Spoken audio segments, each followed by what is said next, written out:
بسیاری ها حمله غافلگیرانه حماس را به فاجعه 11 سپتامبر سال 2001 در امریکا مانند می کنند.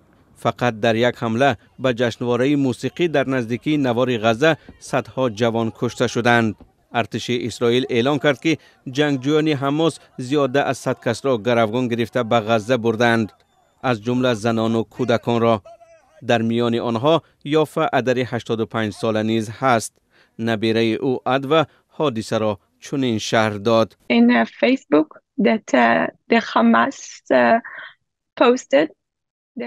ما با جستجوی بی هم سر کردیم و نوارهای را در فیسبوک پیدا کردیم که گروه حماس پخش کرده است. در ویدیو دیدن ممکن است که چگونه او را می‌ربایند و به نوار غزه میبرند. 4 مرد مسلح و او. بی هم 85 ساله و بیمار است. تصویر کردن دشوار است که چگونه ترسیده است. 85 ساله است، بیمار است، با خودش دارو ندارد.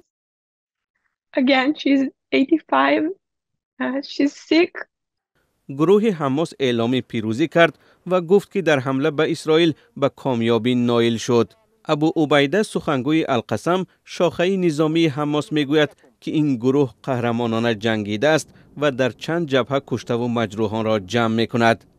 القسم در تلگرام گفت که حماس از شب شنبه تا صبح یکشنبه موشک‌های زیاد به تل اویو سر داده است. حماس گفت این کار قصاص از اسرائیل برای حمله به یک بنای استقامتی در نوار غزه بود. از آن طرف اسرائیل بمباران نوار غزه را ادامه می دهد. در این حمله ها صدها فلسطینی کشته شدند. اسرائیل می گوید که 10 نفر از جنگجویان حماس را اسیر گرفت. حمله حماس برای مقامات قدرتی اسرائیل غافلگیرانه بود.